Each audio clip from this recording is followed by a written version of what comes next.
Interested in real estate? How about wealth? Well, they go hand in hand. And here, you'll learn all about it. Welcome to Be the Bank, a podcast where we discuss and debate the topics centered around real estate investing. Your host, Justin Bogard, shares insights into investing in real estate to create real wealth and passive income for you and your family. He'll share stories of real estate investments done right, walk you through the process of owning a real estate note, and most importantly, educate you so you can be the bank. This is Be the Bank, brought to you by BrightPath Notes. Now, here's your host, Justin Bogard. Hey everyone, welcome to episode number 4. I'm Justin Bogard, and do you want to know why non-performing loans today are different than they were, let's say, before COVID? That's kind of the topic of discussion we'll get into today with my guest, Jamie Bateman. Without further ado, this episode is brought to you by BrightPath Notes.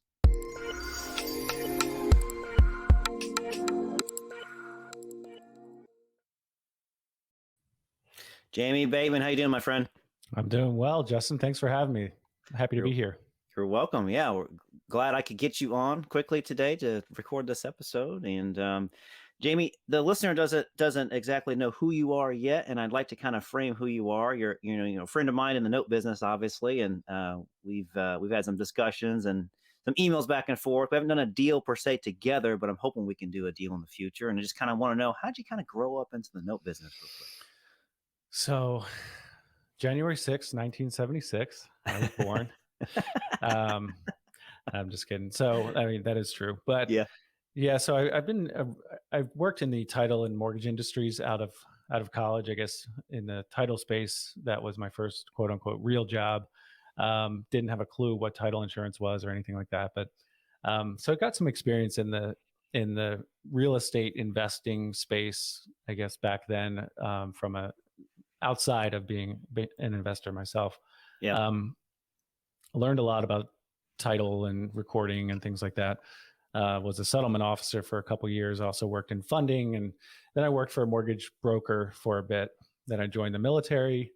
It's one of those things, I'll be honest, I didn't know what I wanted to do. I played lacrosse when I was in college, and it was, that was such a big part of my life. And then it's like, okay, now what?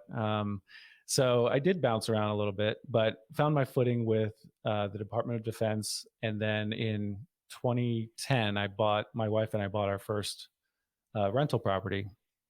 And we actually have the same tenant there still. Oh, wow. He's great. The numbers on paper aren't phenomenal, but it is like, I almost forget about this deal because it's like, oh, that's right. We have that rental.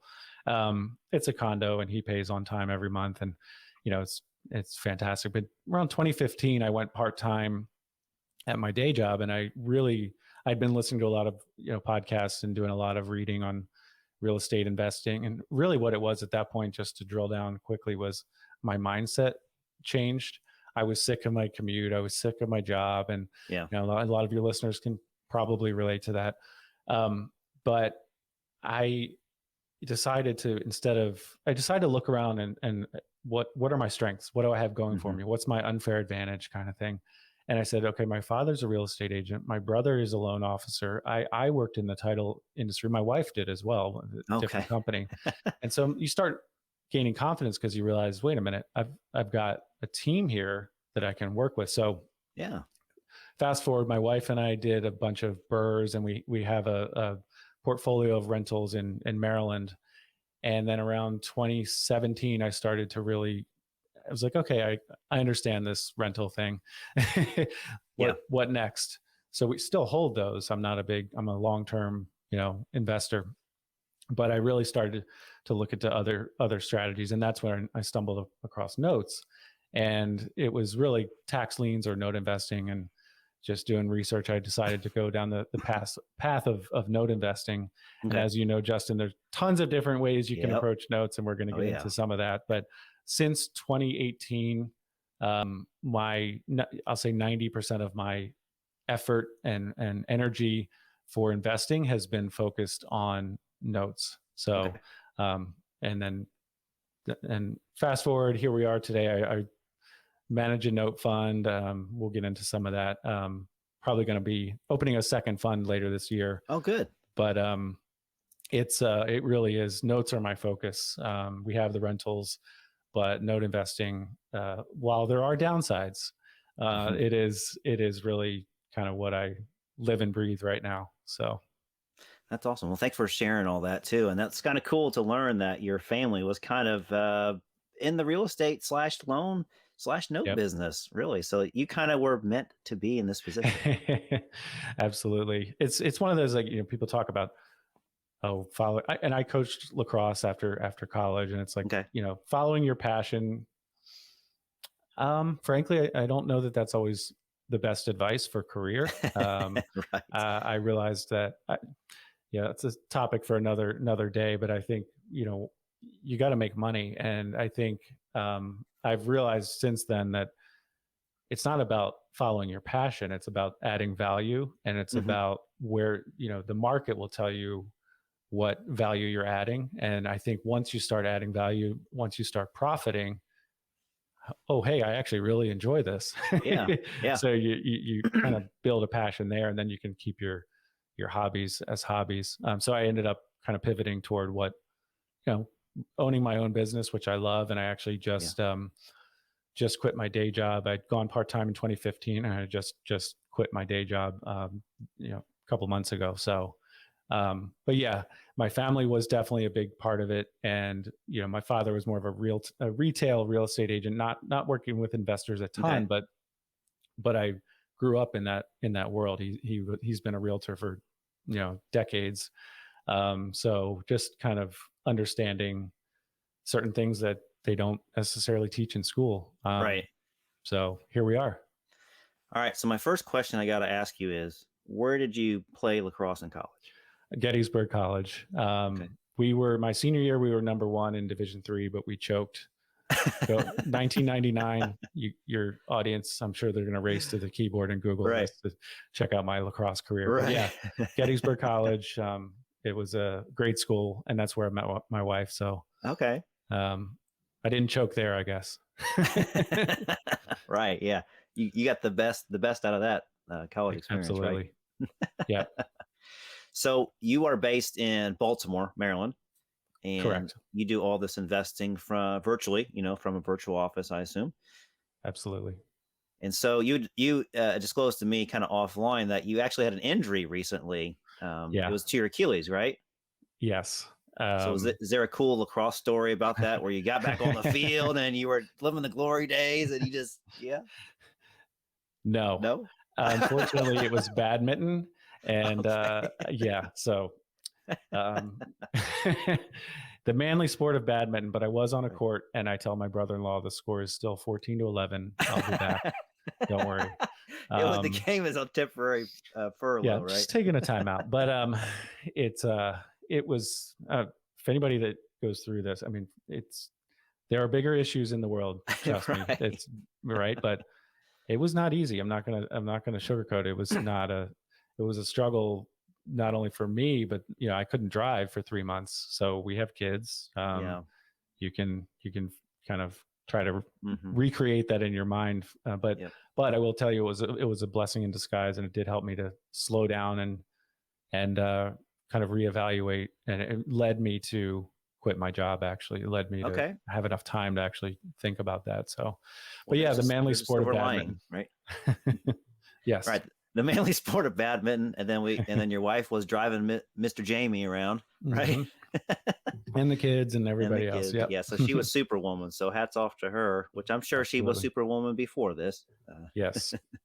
She's actually helped me a good bit. And I mentioned the rentals, but she's worked in notes in our note business. It was until the pandemic, which may transition into the main topic, but she was working for Labrador Lending, my note business. And then because of the pandemic, my son, as many kids across the country were doing virtual schooling, she essentially became a homeschooler at that point. It just didn't, he's got some challenges and some built-in assistance through the county school system that was not practically available anymore. And so my wife didn't have the time to help with the notes anymore, Right. but thankfully I had more time to devote to it. Right. And then because of your injury, I guess I brought that up to kind of to reemphasize the fact that the injury really didn't really affect your note business, right? Because you can work from anywhere, and just because you were Absolutely. sidelined from walking around doesn't, you weren't a professional lacrosse player at this point. You're sitting at your desk and you're making No, money and you're no, reinvesting it, you're redeploying it. absolutely right. I did get some calls to try out for the indoor Baltimore Thunder after college, but That's awesome, man. I'm just, no, but you're absolutely right. The people in the note space, and look, I know on your show, you try to keep it real. You do keep it real. Yeah. Chris Seveny and I have a podcast. We keep it real. And the gurus out there will try to sell they'll sell lifestyle, they'll sell certain things that may or may not be really achievable through notes, being an active, quote unquote, active note investor. You're absolutely right. You can do this business from anywhere. I mean, literally, if you have a laptop and a cell phone with an laptop with an internet connection, you can do it from anywhere. There's no question about that. My office is at my home, but it's location independent for sure. Mm-hmm. All right, Jamie. So I want to get into some topics for today. Well, mainly a main topic. And so I got into the business around 2016 timeframe. And when I was in the business, the first thing I did was I went after non-performing loans because golly gee, that's what I thought was what I wanted to do. And so boy, did I go through a learning curve at that time. And so I say that because when I was underwriting non-performing loans at that time, Jamie, it was a lot different than underwriting non-performing loans today. Mm-hmm. And so that's the topic I want to talk about with you. So in your experience, I think you said you around 2018 timeframe is when you kind of mainly focused on notes. And I'm sure non-performing was part of your portfolio. You've done other things, Jamie. We know you've done performing and then hypothecations, partials, things like that. But non-performing is kind of where your fund is kind of focusing on today.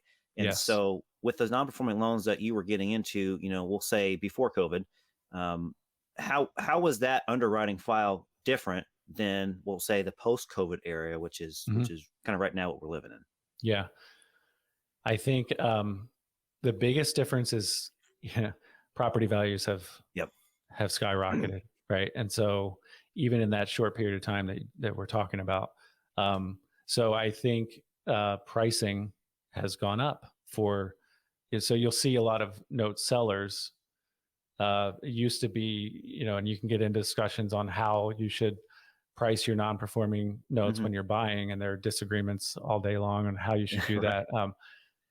But if you're not it used to be UPB was kind of that a percentage of UPB is what you're basing your bid on. UPB being unpaid principal balance of the loan. You'll see more sellers now asking for you to bid based on the property value, and because there's a lot more equity even on non-performing loans. So non-performing loan, the borrower's not paying or they're way behind, right? But 2008, 2010, you saw a lot of short sales because property values tanked. I think obviously in 2016, property values were significantly higher than 2008, but there still wasn't the equity that we see now. And so I think because of that, pricing has gone up, and so you're seeing more focus on the property itself and a lot of exiting through the property because that either you're seeing a lot of borrowers and homeowners sell their property because there's equity there. So I mentioned a few different things, but I think that's one that really stands out is there's just the property value, the collateral value is higher than it was when I started in the non-performing note space. Yeah, you hit the nail on the head. I couldn't agree with you more on how you evaluate loans before COVID and kind of after COVID. And so you're right, that UPB, that percentage of UPB is exactly how you focus on that loan before COVID. And if the property value was lower than the UPB, well, then you focus on a discount based on the as-is value of that home. So let's say that the unpaid balance is $100,000 that's owed on this non-performing loan, but the house value is $75,000. So then again, you wouldn't be wise to give the discount off of the UPB, unpaid principal Right. balance. You want to focus on the as is value of the house and give a discount, have your price be based on a percentage of the value of the home as is. Absolutely. Definitely not the case today, like you mentioned, right? Appreciation has gone through the roof. A lot of markets are super hot still today with very short inventory. And that could last for a while. We don't know. In some markets, it may Right. change and may flip a little correct early. And so I'm totally agreeing with what you're saying. And it Right. is, to me, I think it's more pressure and stressful as a note investor to look at an NPL today and figure out how to price it than it was before COVID. I think it was a lot easier. Mortgages were underwater. Everyone got it. Real estate was dropping and crashing. So discounts were great. And that's when the term came pennies on the dollar, right? For real estate non-performing loans. And that's definitely not the case today. So if you were really focused on non-performing before COVID and you kind of took a break during COVID and then you got back into it, you were in for a world of difference, right? Because now you look at a loan, you're like, why would I pay more than the UPB on it? And you're thinking like, it just blows your mind. But then when you start adding all the arrearage counts and the corporate advances that are going on, there's actually a total legal balance, right? Yes. That is much higher than the UPB, which is what you're really trying to focus on, because that can be your judgment if you take that to foreclosure. So it's just really interesting times going through right now. So Jamie, when you guys are looking at non-performing loans today, and obviously in your fund, you're probably buying them in pools and groups, as opposed to someone like me that maybe buying like one or two at a time. Do you guys see a lot of borrowers still in the homes, or do you see a lot of vacant homes, or what kind of balance do you see there when you're looking at NPLs today? Yeah, I mean, it's a great question. We are more open to looking we are more open to looking at vacant homes. I mean, and so you're seeing, it's almost like, I don't know. I think we're going to see more REOs, and frankly, this is my first fund. It's not like I was running a fund in 2015 that I can compare it to. Right. I think so. To answer your question better, I think because deal flow has been a challenge, we have been open to expanding our buy box more. And that will include vacant homes, REOs even. And you're right, we're not buying one-offs. It may be, there are smaller pools that we'll look at. We may buy 2 or 3 NPLs at a time, maybe a pool of 5 loans with 4 NPLs and 1 REO kind of thing. But I think because pricing has gone up across the board, deals have been challenging to find. Chris uses the term, you got to be more of a hunter than a farmer right now. Yes. And I like that. the analogy, I guess. But because of that, I think we've personally just expanded what which states we're open to, which situations. A lot of bankruptcy. I'm learning a lot about bankruptcy. Hopefully not, my personal situation. Right. No, Exactly. but it's hard to answer that question directly. But I think because of the lack of deal flow and the pricing elevation in general, we've been open to expanding, being open to more types of assets. Okay. So it's kind of, you have all these choices in front of you probably before COVID, and you can be probably selective or picky about what you wanted to go after, right? Because the inventory was more bountiful, right? Yes. And so now our inventory, we're finding, is not as great as it was before COVID, let's just say. So that makes a lot of sense, how you have to open yourself up to be a little bit more adaptable. You have to be a little bit more flexible on what you were before. Yeah. But you still have to hold true to your rules, right? So I'm sure you and Chris and you yourself probably have some steadfast rules of like, look, it's got to pass this, and these 3 things, or else, I'm definitely not going to invest in it. But this 4th one, I'm okay to be a little bit more flexible with it. So is that kind of where you're at today? Definitely. And actually, it reminds me of these 2 are not in our fund, but Chris and I were working on he actually took the lead on this, and he's doing most of the work on this particular deal, right? But I talked about this on our podcast recently, where it plays to your point. It's you want to play to your strengths, right? And so absolutely. So these two deals that I'm talking about, they're in Washington, D.C., where we have boots on the ground. Okay. We have a really strong attorney, right? And who's very familiar with this type of situation. But the dollar value was significantly higher than what we were used to. Okay. And so, and it was actually forced bankruptcy, which Okay. is not something I had personally dealt with before. So to your point, most, maybe 3 or 4 of the boxes we checked, we'd be like, okay, good. But we're willing to kind of push our comfort level a little bit on this, on a couple of other factors, if that makes sense. So I think that tension as a note investor never goes away. Mm-hmm. If you get too comfortable, you're not going to buy deals. You're not going to Right. scale. You've got to take some risk. Right. And I know you talked about on our show that, being a little bit of a cowboy, and you've got to have that streak a little bit. You've got to be able to, you know what, I'm taking the risk here. I'm taking action. But you don't want to go, I'm not all of a sudden buying a second mortgage commercial loan in, California. Right. That is entirely out of my experience. It's not something I would jump into. So yeah, I would say you don't want to be a loose cannon, right? Yes. But you want to be a gunslinger. So absolutely. And I would say, the difference is, if you catch that little metaphor there, is that, you look at a deal and your basic criteria be like X, Y, and Z. Okay, I hit the box on those, and 4, 5, and 6. I can live with a little bit of change on that, or a little bit of more adaptability on it. Yeah, and the truth is, just real quickly, you can't, even if you only play if you check all the boxes, you don't really know how that deal is going to go anyway. That's true. So, I checked all the boxes. Okay, well, as soon as you bought that deal, your numbers on your calculator are wrong.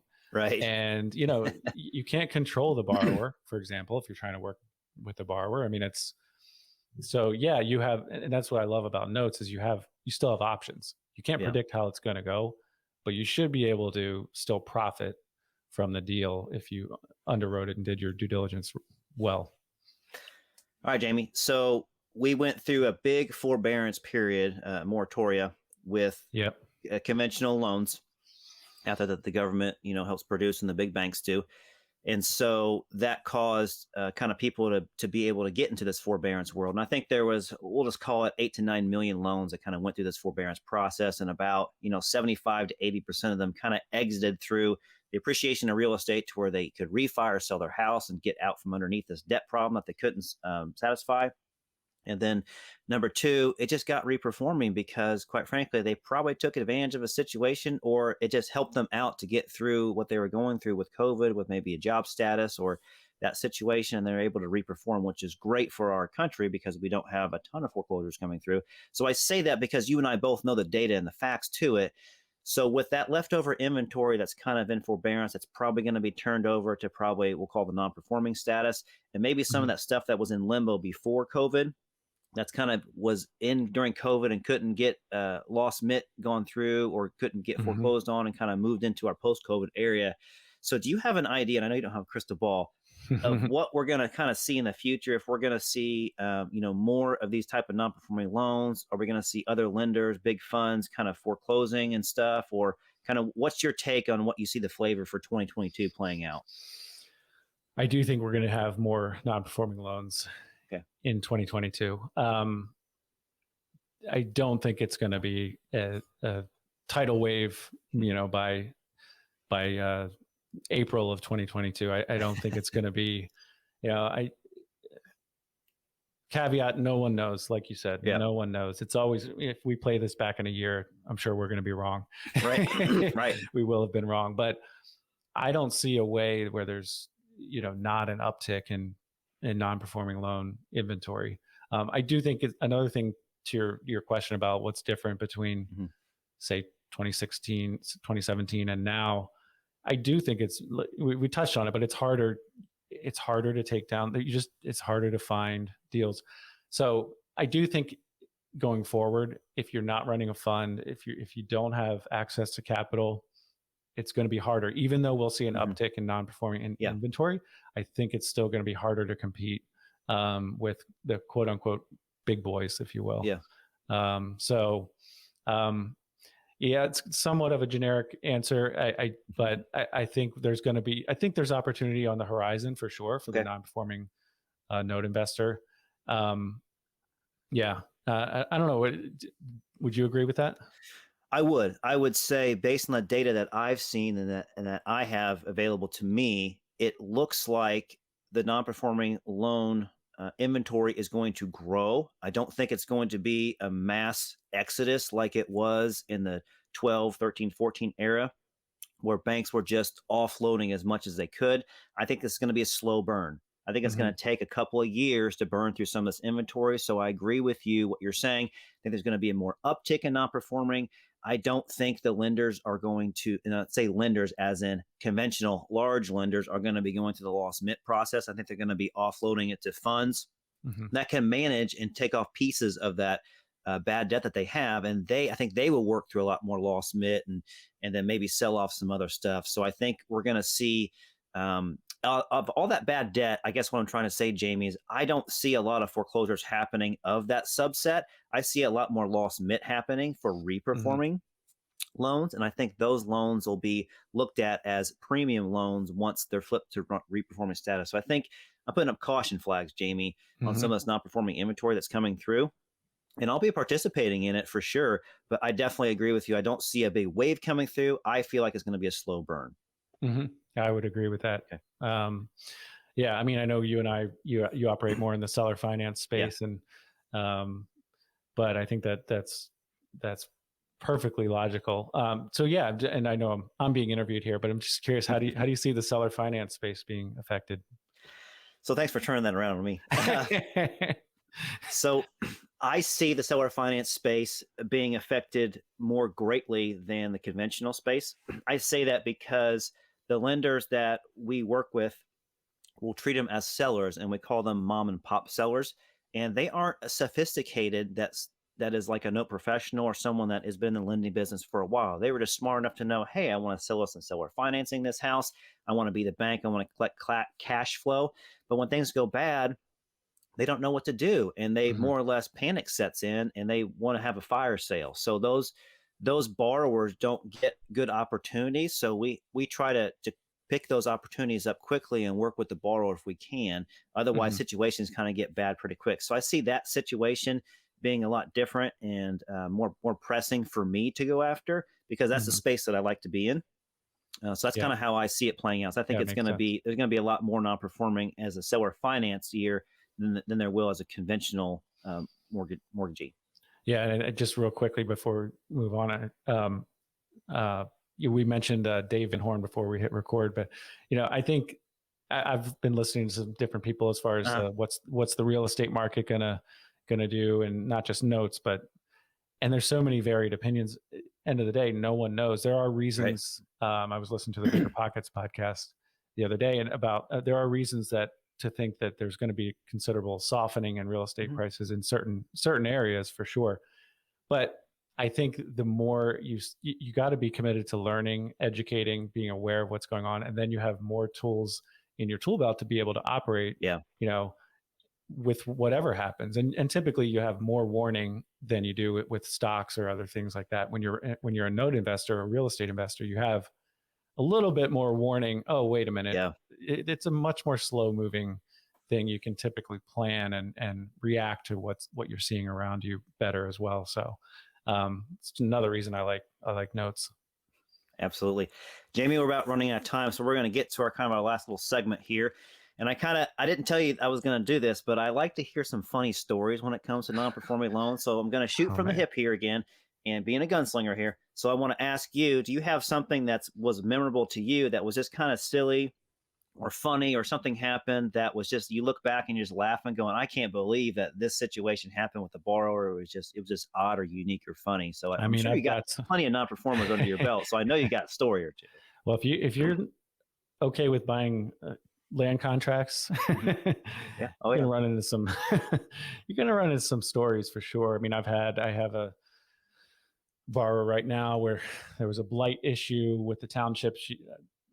She had I call it the mattress vomiting RVs in her yard. I mean, the pictures are insane. I don't know what I can picture it now when you say that. Yeah. There are certain situations where you actually, it's like, I don't want to know what's going on. Right. But I just want it cleaned up. And so I'm still dealing with this one. And actually it's interesting. 2 days ago, within 2 hours, I had my attorney on this particular case contact me, said, "Oh, your borrower showed." So we're headed for the land contract was forfeited. We're headed for eviction, unfortunately. And my attorney tells me, "Oh, your borrower showed up with a full payoff at the courthouse, blah, blah, blah." And I'm like, wait, this is awesome, right? 10 minutes later, "Oh, sorry." My attorney says, "Sorry, I sent that email to the wrong person." 2 hours later, I get the same thing from a servicer on an entirely different loan, but where they said the same thing. "Oh, please approve this full payoff." Yeah. I'm like, this isn't my loan. So no Taking full the wind out of your sail. I mean, come on, guys. But I mean, I've got some crazy stories. There's one in North Carolina I'm also still trying to wrap up that, I mean, I've got some voicemails I can share with you, Justin, but yeah, not so funny per se. I mean, there have been certainly funny stories. I just, I've got a couple crazy. I mean, look, that's one thing I love about notes as well, is every note has a story. It really does. So, I mean, we could literally pick a note in our portfolio and I could talk about it, talk about the borrower, talk about the situation. Right. Yeah, I'm trying to think of a funny one, but there's definitely some crazy ones. Yeah. So something that comes to mind that I don't think I've shared before is there was a borrower, and this is a performing loan, mind you. Okay. And so this is always funny when you get these excuses or these stories from the borrowers. You kind of want to take them on their word, right? Because you're a human, there's emotion involved, and you want to believe them. And then, so we had been sending out, things in the mail to this borrower, whether they were like, HOA notices or, bills to pay because they were a land contract, right? Because we're getting all that info from the city and the county. Mm-hmm. And they were telling me that they didn't receive that in the mail. And they go, "Oh, come to find out, someone was stealing the mail out of my mailbox." The mattress vomiting RV borrower said the same thing to me, actually. Yeah.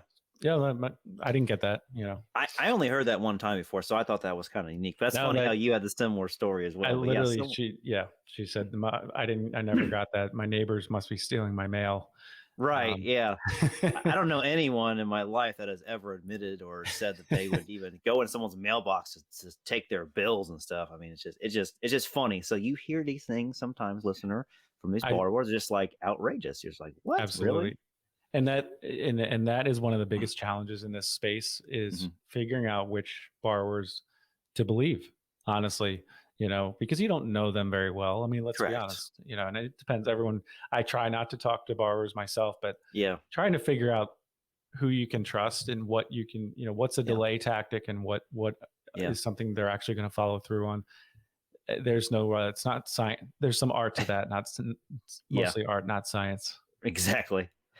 All right, Jamie, you mentioned before that you have a podcast and stuff. I want to give you a chance to plug, your podcast. I know you have a very large Facebook group that people probably should be a part of. And then also one of your newest ventures that I know is that you kind of invested into a servicing company. I'd like you to plug those three, if you would, real quick. Yeah, thanks, Justin. I appreciate that. So my company is Labrador Lending. So check out labradorlending.com. I've got a lot of free resources there. Chris Seveny and I run a podcast that you've been on, Justin, and I recommend the listener go listen to that episode. It's the Good Deeds Note Investing podcast. And Chris started that years ago with Gail Greenberg. And then kind of a spin-off of that is the Facebook group you mentioned. It's the Notes and Bolts of the Good Deeds Note Investing podcast Facebook group. That's a tongue twister there. I usually mess that one up, but I think I nailed it.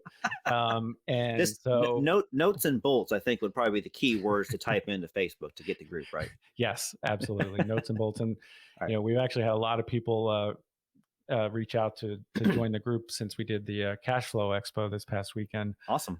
There's definitely been an uptick in that. It's not a salesy kind of group. We're not spamming people with deals. And if, we're there to collaborate and help each other. So, Certainly there are groups you can join to pay for from that or whatever, but it's a free resource. So, and then Bifi loan servicing, you mentioned, Justin.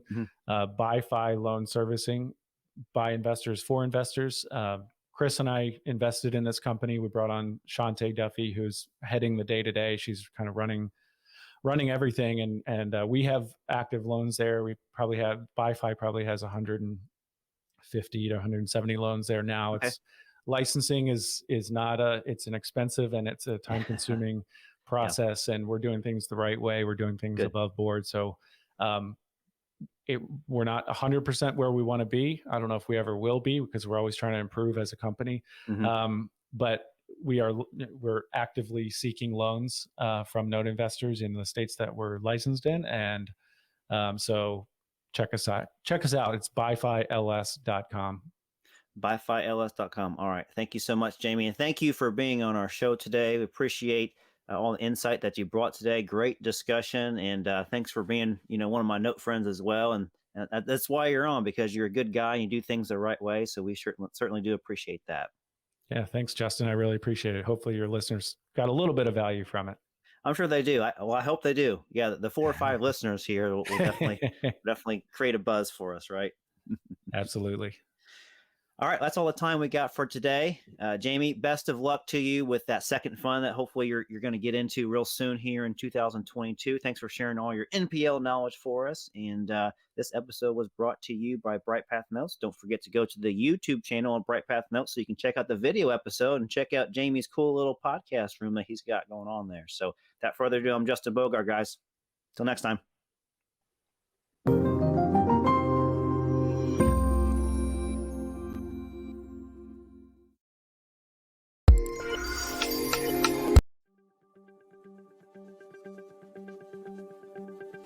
Thanks for listening to Be the Bank.